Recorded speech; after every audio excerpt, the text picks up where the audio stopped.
Well, like many human situations, the story of the fully veiled Muslim woman who was expelled from a language course for newcomers in Quebec is not a simple black and white story. It involved discussion, compromise, accommodation, the intervention of the province's immigration minister, and now a complaint to the province's Human Rights Commission. But at the core of this story are questions about freedom of religion, the rights of the individual versus those of society, and how best to resolve clashes of culture in our increasingly diverse country. Joining me to share their views on the issues yesterday were three panelists: Farzana Hassan, a past president of the Muslim Canadian Congress and an author who writes about women and Islam. We reached her at her home in Toronto. Abby Deshman is a lawyer and project director with the Canadian Civil Liberties Association. She was in our studio in Toronto. And joining me in our Montreal studio, Samer Majzoub, the president of the Canadian Muslim Forum. This was our conversation. Welcome, everyone. Thank you very much. It's a pleasure to be here. So this case involved a Muslim woman who wears a niqab. That's the veil covering the mouth, nose, and forehead, leaving just the eyes visible. And the effort to accommodate her in a language class where there were several male students and where her teachers said they needed to see her face, her mouth, to ascertain that she was using the correct pronunciation. Now, we don't know all the details, but tell us how you'd hope to see a case such as this resolved. We'll start here in Montreal. Samer. Let me tell you, the whole issue has a much deeper dimension, much deeper implication. Is how much and we are ready to accept the other. The lady had her niqab. It was not a hidden niqab. It was very clear since she registered in the school, which means she passed her first term and she went to the second term. The lady inside the class did not have her niqab on her. Actually, she used to remove it, and there was some kind of accommodation between herself and the instructor for her to sit in the first row. And so it was going very well the first and second semester until this oral presentation came up where the teacher asked her to turn her face to the other students. Now, I will not go into details because there are so many details about this. What I really care about, if this is a purely pedagogical issue, it has to be solved between the teacher, the student, and whoever is specialist. But what we notice, it has turned to an Islamophobic sentiment that is going wildly out by the intervention of the Minister of Immigration. And I never, in the history of... But how can you say that? Hold on. We'll just hold it right there. I want to hear from the other two about what they think about how they'd like to see the case dealt with, how they'd like to see it resolved. Farzana. Well, in my opinion, the Quran, Islam do not require a woman to cover her face. As far as I'm concerned, I think this lady is making an issue out of this. She is not required to cover her face. To me, she is making a political statement, and this has nothing to do with religious rights. And, even in a pluralistic society, rights are not absolute, religious rights are not absolute, and when, there is a conflict between religious rights, human rights, it's the human rights that have to trump the religious rights. And even our Canadian Charter of Rights and Freedoms, in fact, acknowledges these limits to religious freedoms and all. And in my opinion, it's more of a political statement, and it's just saying to the other person that I'm different, and I'm just going to throw that in your face.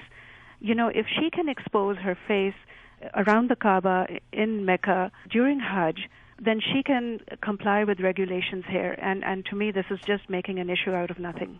Abby Deshman? Yeah, I agree with some of what Farzana has said. I mean, there are definitely limits to rights. No rights are absolute, but there's no priority between rights. They're all equal. And also, I'm hesitant to judge whether she's making a political statement or this is sincerely, to her a religious requirement. Many individuals in different religions disagree about what's required by their religion.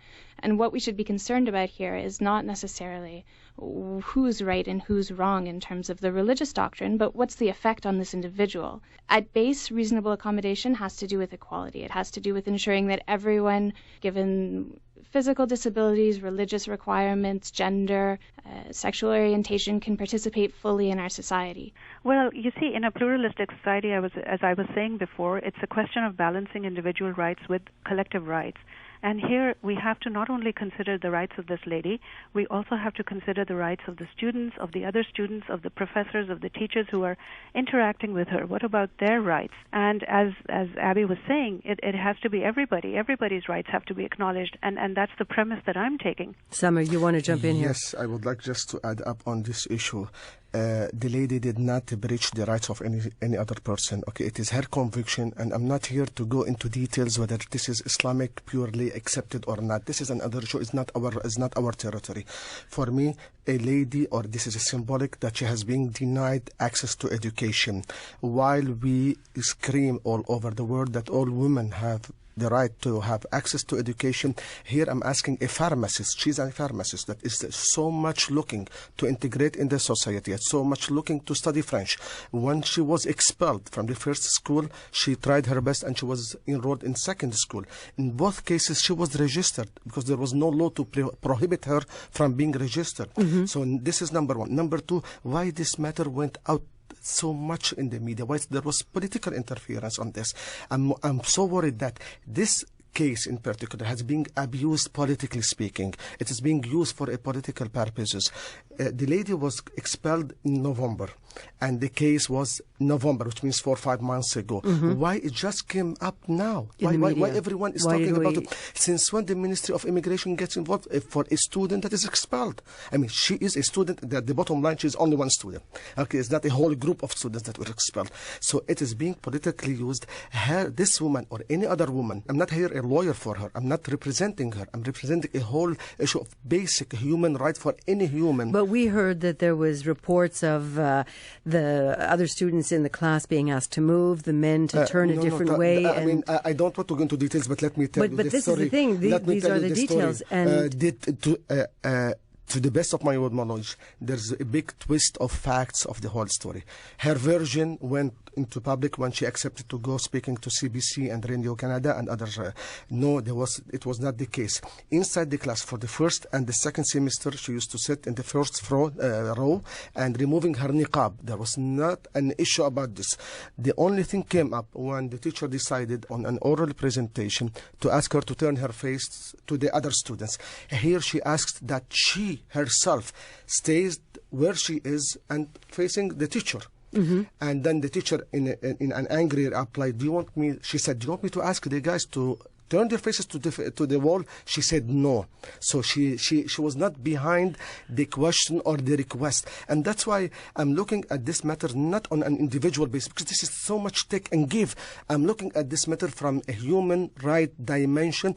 This lady is a very well educated. Her husband is a PhD student. Her children were born in Quebec. She is so eager to learn French. And that's why when she went to the other school, she was not deprived. She was not prohibited. So she went in and she accepted. It's your contention there's a great deal of misunderstanding all around this. And it is used politically. And unfortunately, as a politician, we are supposed, before taking any intervention or any decision, to look at the implications. It has created an Islamophobic sentiment on comments, columnists. But how can you say that when there's people everywhere, women everywhere wear veils without any comment one way or the other? Recently, if you look at the blogs, at the interpretation of matters, if you look at the comments, if you go to CBC and you look at the news, the piece of news, you go underneath, I have received numerous complaints from women with hijab, not with niqab this time, okay? Our young students in public system, teachers are attacking this woman in a public school, in a primary school. So things are going out of proportion for no reason. It is one single case. Let's close this chapter. Let's not take advantage of this. Let's try to intellectually address it instead of throwing her back. You know what? At one point, I have to add this. I'm sorry for prolonging. She was asked to go back home and study French at home. I mean, this is Quebec, this is Canada. I'm not talking about, with all respect to any other country, where we say that women are being deprived from schools. So let's look at this dimension. I'm not here to defend her niqab or not. This is completely her conviction. We have to look at the really basic right of any woman or any human or any newcomer in this country. Farzana Hassan? Yes, well, certainly. I mean, I don't know all the details of this case, but I will say one thing, that as far as theologically the merits of this case, there is no requirement on a woman to cover her face.